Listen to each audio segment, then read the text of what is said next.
Welcome to online CET class.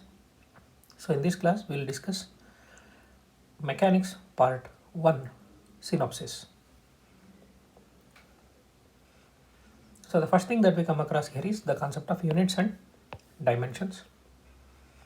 So any physical quantity which can be measured, it is associated with numerical value and a unit.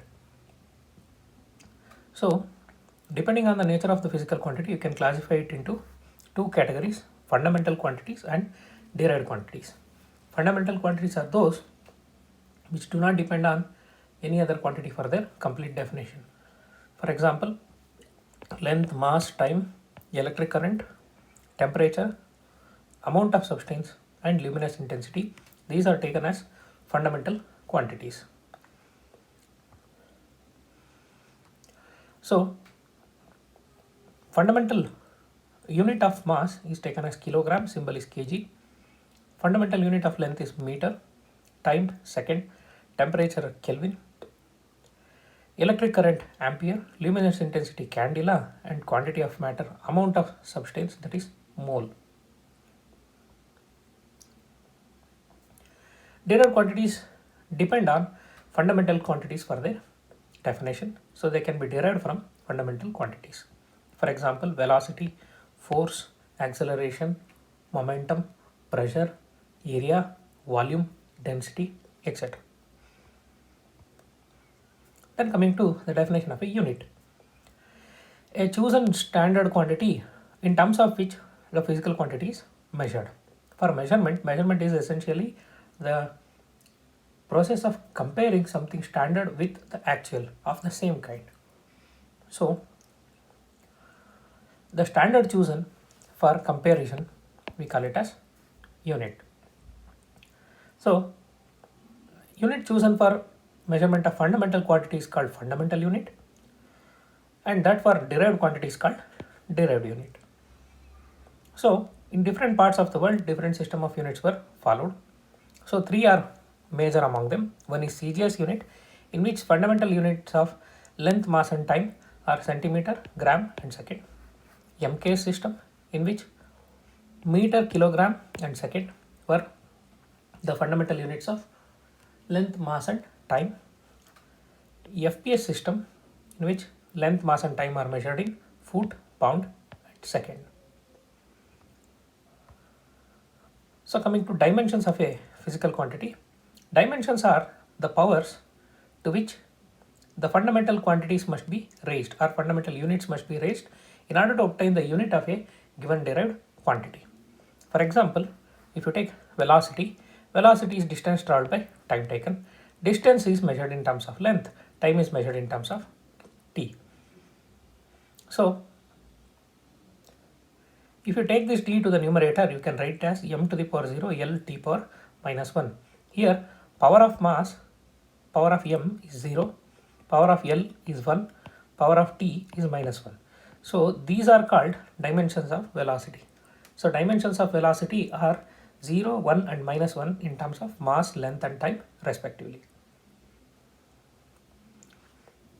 So dimensional analysis can be used to check the correctness of an equation, convert the unit from one system to other system and deduce the relation between fundamental or derived quantities. Then coming to concept of scalars and vectors. The physical quantities which can be defined completely only by magnitude, they are called scalars. For example, length, mass, time, density, work, energy, etc. Similarly, some physical quantities need both magnitude as well as direction. So such quantities are called vector quantities. So they obey the laws of vector addition. Just because a quantity has a direction, you cannot call it as vector. For example, electric current, even though it has direction, it is not a vector, it is a scalar. So for a quantity to be qualified to be called as vector, it should obey the rules of vector algebra. So a vector can be represented by a straight line with an arrowhead at its end. So we'll represent it like this. Examples for vectors are displacement, velocity, acceleration, area, force, etc. Now coming to different kinds of vectors. First one is zero vector. Zero vector is having zero magnitude and it has arbitrary direction. Then unit vector is a vector whose magnitude is 1. Then two vectors are said to be equal vectors if their magnitudes and direction both are separately equal. Then negative vector are better to call it as negative of a vector. So the negative vector of any vector, see this is very important. There is nothing called negative vector by itself. There is a vector, its negative is there. So it is a vector having same magnitude but taken in opposite direction. Suppose if I have a vector v in this direction, if I draw another vector which is whose line of action is parallel to it but oppositely directed and both the magnitudes are equal, then this will be minus v. If this is v, this will be minus v. If this is only v, then this will be minus v. One is the negative of the other. Moving further, coming to rules of vector addition. Addition of vectors. So when you are adding vectors, you have to add directions also, not just magnitude. So to add vectors, there are two laws which are generally used. One is triangle law, other is parallelogram law. According to triangle law, if two vectors of the same kind are represented in magnitude and direction by two sides of a triangle taken in order, end-to-end connection, then the closing side of the triangle taken in opposite direction gives their vector sum. So that is your triangle law. So if you can draw the diagram for this, let us say this is vector A and taken in order, they should be drawn as two sides of a triangle taken in order. Then closing side of the triangle, this R will give you taken in opposite direction. See, it is going from here to here. From where it stops, the second vector continues. So the sum of these two is given by a vector taken in opposite order. See, it won't complete the cycle. You start from A, go and end here, you will never come back. So this is taken in opposite direction. So R is called resultant of A and B. Now coming to parallelogram law. So parallelogram law states that if two vectors of the same kind are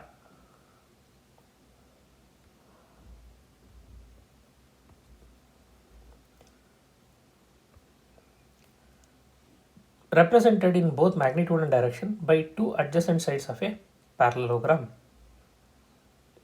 drawn from a point, then the resultant is represented by the diagonal of the parallelogram.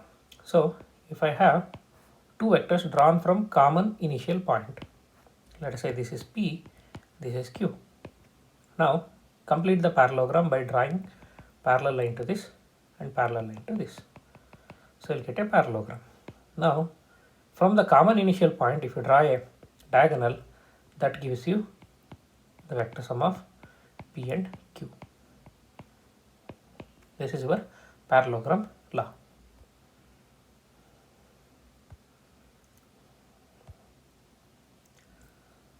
So using parallelogram law, you can also arrive at this. So R is equal to P square. In the example we took, magnitude of R will be equal to square root of P square plus Q square plus 2PQ cos theta, where theta is angle between P and Q, and tan alpha is equal to Q sin theta divided by P plus Q cos theta. This gives you direction. So okay, for the given diagram they have taken this as alpha, this as theta. So theta is what? Angle between resultant and the first vector. So alpha is angle between the two vectors. This is alpha.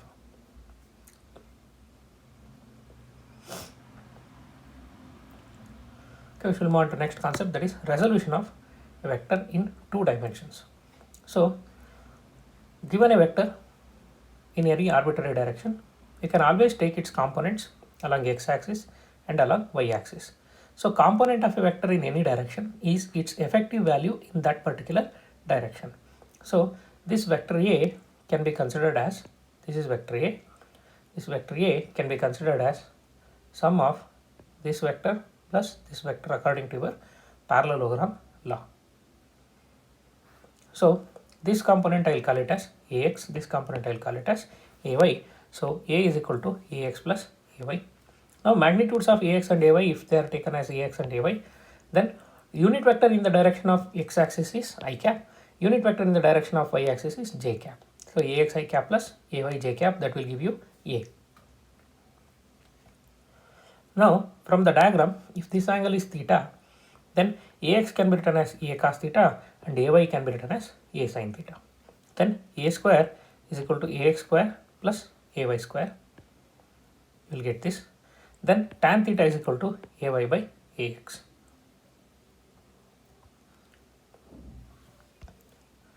So in terms of components, you get the magnitude of the vector using this, and this will give you direction of the vector in terms of components. Now coming to multiplication of vectors.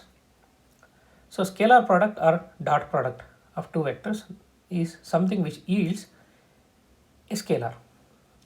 So it is defined as A dot B, which is equal to magnitude of A into magnitude of B into cos theta, where theta is angle between A and B. You can write as AB cos theta.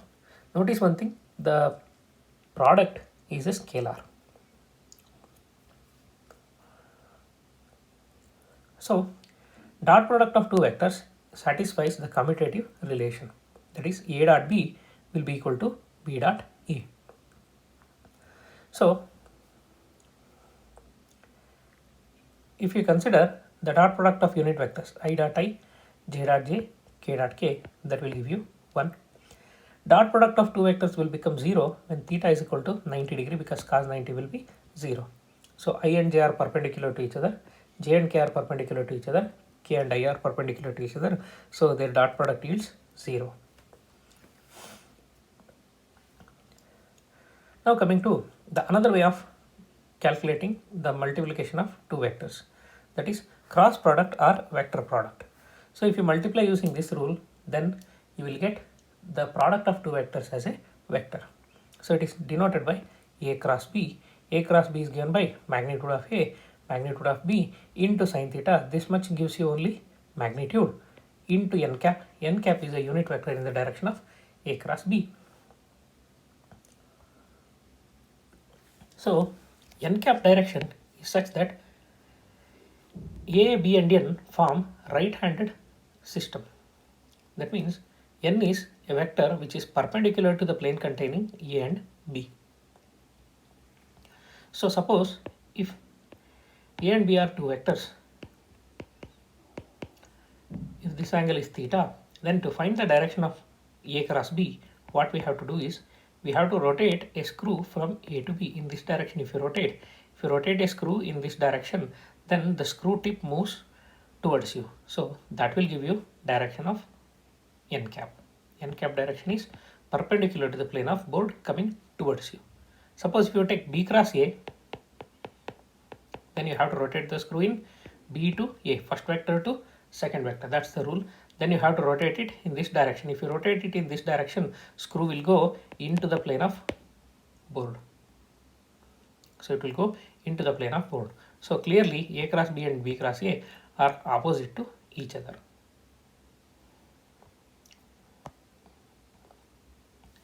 So that is all about vectors. Now moving on to next unit, that is motion in one dimension. So if a particle is moving along a straight line, that means only one coordinate of the particle is changing with respect to time continuously, then we say it is moving in one dimension. So it is called 1D motion or one dimensional motion. So in one dimensional motion, the first concept that we come across is concept of displacement. So displacement of a particle is the change in position in a particular direction. So change in position of the particle in a particular direction. So if a body returns after traveling certain distance, after going through so many points, if it comes back to original position, then displacement will be 0, and displacement is a vector quantity. In some cases, displacement may be equal to distance traveled, or it can be less than distance traveled, but displacement can never be greater than distance traveled. Next concept is speed. So speed is distance traveled by time taken, so it's a scalar quantity. So average speed is defined as total distance by total time.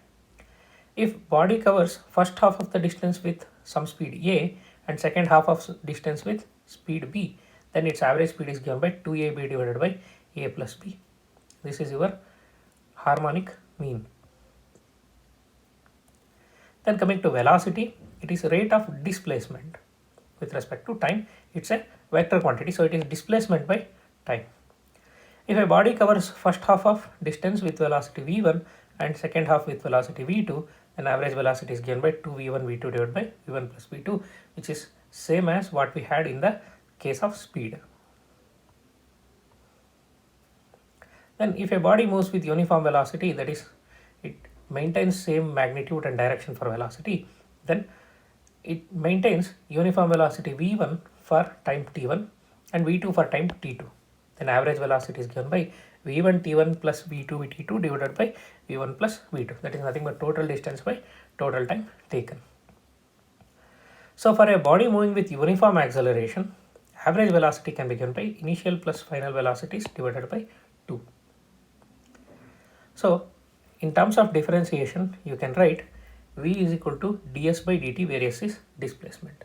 Rate of change of displacement is equal to v, velocity.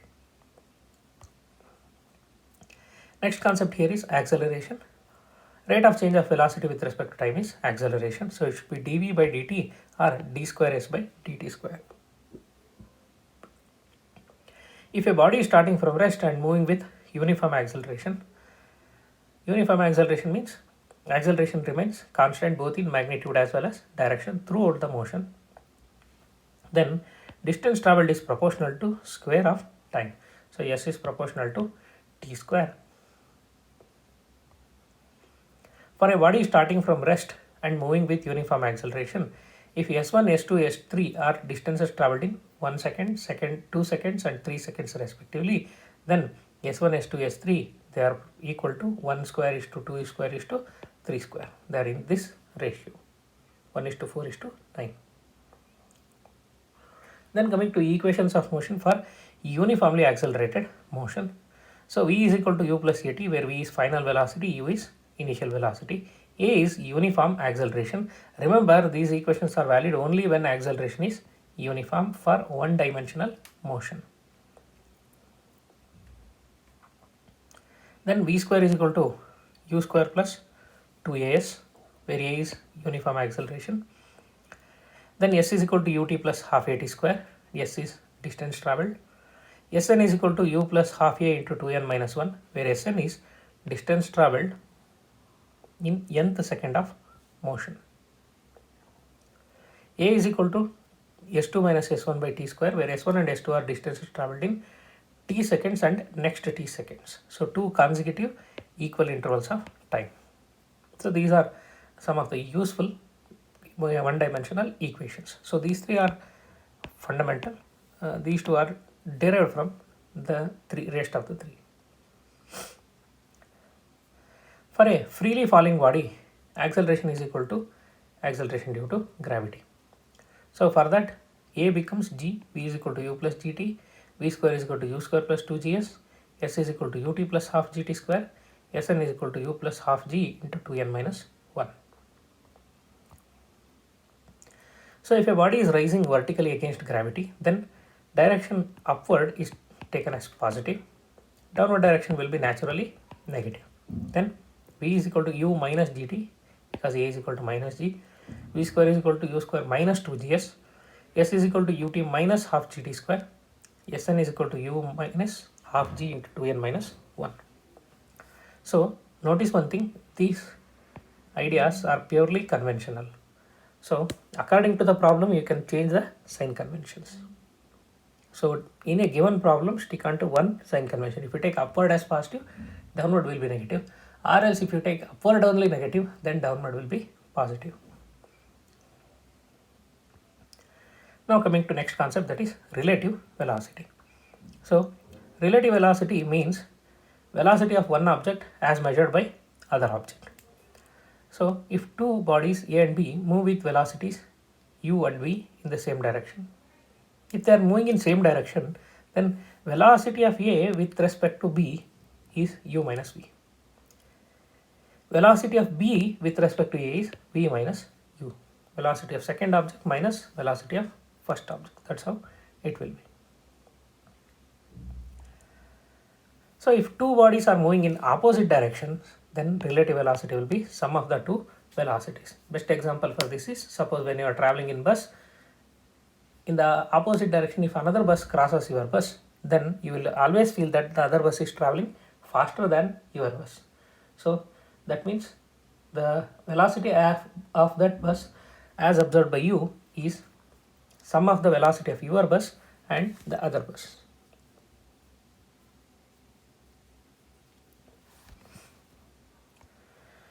Moving further, if two bodies move perpendicular to each other, then their relative velocity is given by root of v square plus u square.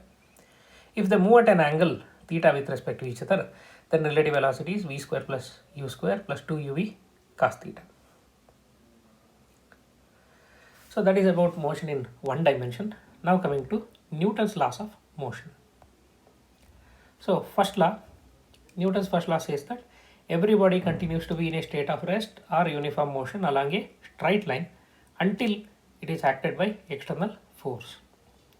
So this leads to concept of inertia and gives you the definition of force. So Newton's first law gives you concept of inertia and leads to definition of force.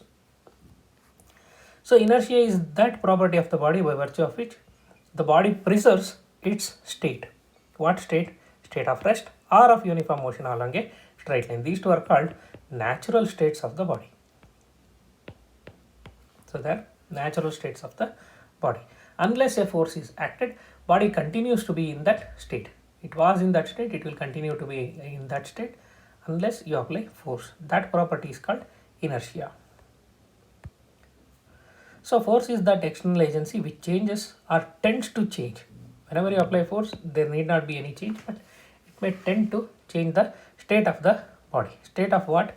State of rest or of uniform motion of a body along a straight line. So this is definition of force according to Newton's first law. Then coming to second law, in second law we introduce the concept of momentum. Momentum of a body is the quantity of motion possessed by a body, quantity of motion possessed by a body or contained in a body, and it is given by product of mass and its velocity. So it is given by P is equal to m into v. It's a vector quantity. So P is a vector because v is a vector. When you multiply a scalar with a vector, you will always get a vector. So Newton's second law makes use of the concept of momentum. It states that rate of change of momentum of a body is directly proportional to the applied force and takes place in the direction of force. That means F is proportional to dp by dt. Proportionality constant turns out to be 1 when you adjust the units. That means we will define the unit of force such that the constant becomes 1. So F is equal to dp by dt, and if it is a constant mass case, then F is equal to ma, and if F is equal to 0, then dp by dt is equal to 0, so P is equal to constant. That means V is equal to constant. That means acceleration is 0. This is nothing but your Newton's first law. So Newton's second law reduces to Newton's first law when you put this condition, if applied force is 0.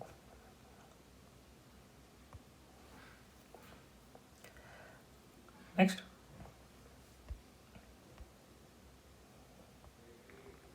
we'll move on to next one, that is Newton's third law. So Newton's third law states that action and reaction are equal and opposite. So if two objects are colliding, one object exerts the force on the other object exerts equal and opposite force on the first. So according to Newton's first law, it gives you definition of force. Newton's second law gives you the idea of measurement of force, and Newton's third law gives you one property of force, saying that forces always occur in pair. So single force is yet to be formed. So this is true for any case. So the Newton's third law leads to the concept of law of conservation of momentum. So law of conservation of momentum states that in an isolated system, in the absence of external force, the total momentum of the system remains constant, or net momentum will be same. This is nothing but the consequence of Newton's second law. In Newton's second law, we have F is equal to dP by dt. So if you put F is equal to 0, this implies P is equal to constant. This is nothing but law of conservation of momentum.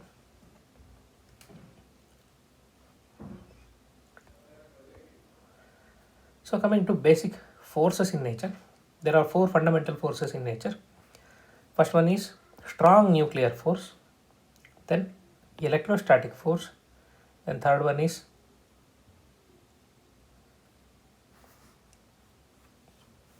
not magnetic force, this should be electromagnetic force. Okay, let us take the fresh list. So first one is strong nuclear force.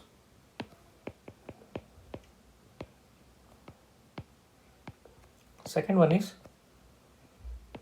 electromagnetic force. Third one is weak nuclear force or weak force. Fourth one is gravitational force.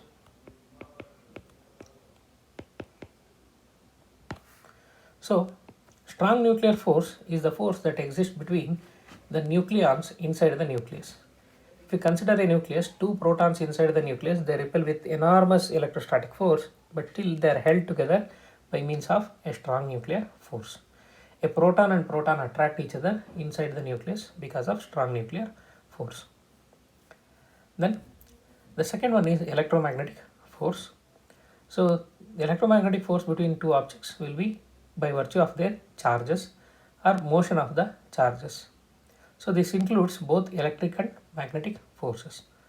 Then comes weak nuclear force. This comes out into play only in special occasions like beta decay.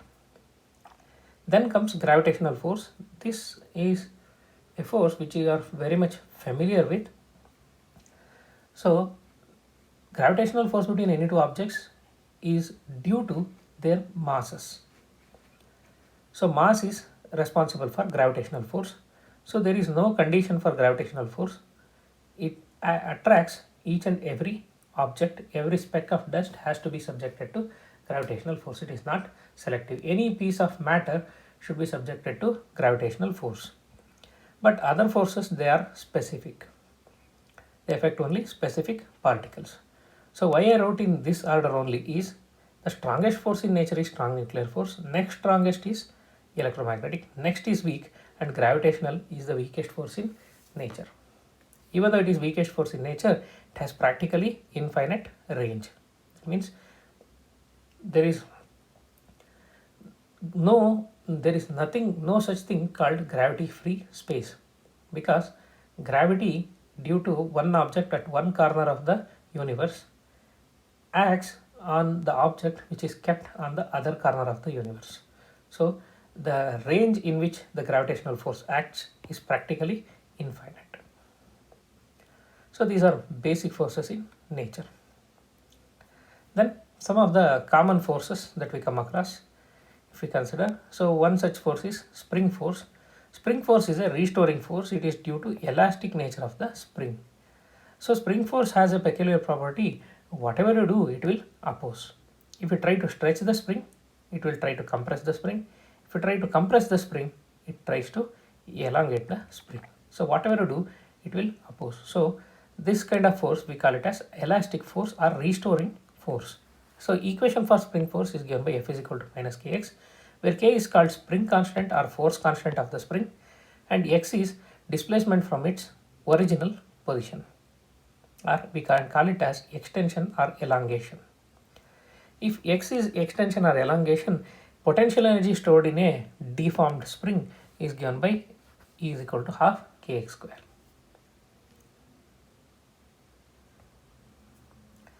Then coming to inertial and non-inertial frames. An inertial frame is a one in which Newton's first law is valid. If it is not valid, if the frame is accelerating with respect to an inertial frame, then such a frame is a non-inertial frame. There Newton's first law will not be valid. So only in inertial frames there will be validity for Newton's laws. Newton's laws are not valid in non-inertial frame. Non-inertial frame is a frame which is accelerating. Any accelerating frame or a rotating frame becomes non-inertial frame in which Newton's laws of motion will not be valid. Now coming to the concept of friction. So friction is something which opposes the relative motion between the two surfaces kept in contact. So these forces are electromagnetic forces in nature. So whenever one surface tries to slide over another surface, then there will be opposition for the relative motion between the two surfaces. This force we call it as frictional force or simply friction. Now frictional force is a contact force. As long as the contact exists, there will be friction, and it always opposes the relative motion no matter whatever the direction of motion is.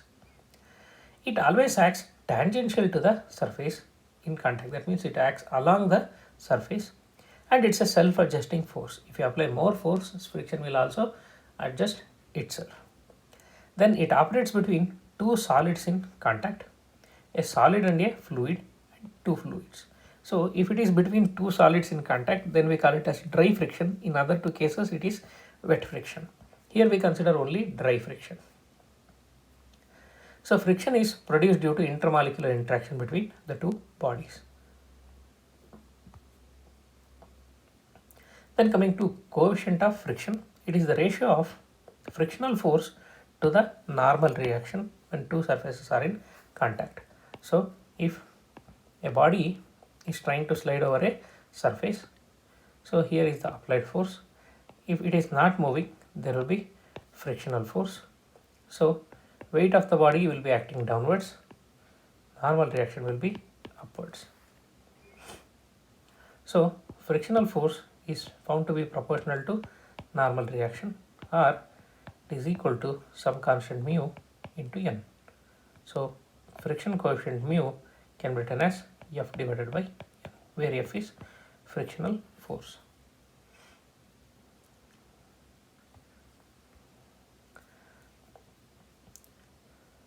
So commonly used coefficient of friction are, one is coefficient of static friction, where we take the ratio of maximum value of static friction divided by R, what we call it as limiting friction. So it is Fs maximum by R, that will give you mu s, that is coefficient of static friction. If the two surfaces are already in motion, then we come across kinetic friction. So kinetic friction is given by mu k is equal to Fk by R. So this is the free body diagram. So this is your contact force. Notice one thing, this contact force is self-adjusting. If you apply more force towards right, then this angle theta will also tend to increase up to certain value. So corresponding to the maximum value of this, if this theta increases, the component of contact force along the direction parallel to the surfaces in contact, that is what we call it as friction, this also increases. For a particular value of theta, this will be maximum. That is what we call it as limiting friction in case of static friction. So that limiting friction divided by normal reaction will give you mu r, mu s. So in the case of kinetic friction, when the two surfaces are already moving, so kind of friction existing between the two surfaces is different from static friction. So static friction prevents the object from moving. In case of kinetic friction, it slows down the relative motion between the two objects. So kinetic friction coefficient is given by mu k is equal to Fk by N or Fk by R. The values of mu s and mu k depend on nature of the two surfaces. It increases with roughness of the two surfaces. Generally, mu k is less than mu s. So coefficient of static friction is greater than coefficient of kinetic friction. Then comes the concept of angle of friction. So it is angle between the resultant force of limiting friction and the normal reaction. With the normal reaction, it is given by tan theta is equal to mu s. See, in this diagram, this angle only is angle of friction. So maximum value of static friction and normal reaction, their resultant is this. This is what we call it as contact force. So angle between this contact force and normal reaction is called angle of friction. So it is given by tan theta is equal to mu s. So another way of defining it is angle of repose. So let us say there is an object kept on the surface. Suppose if I lift the free end of this surface upwards, then at one point what happens? The object starts sliding down. So the minimum angle of inclination of the surface with respect to horizontal, this if I call it as theta or alpha, then that is called angle of repose. The angle that the inclined plane makes with horizontal when a body placed on it just starts sliding down, then it is called angle of repose.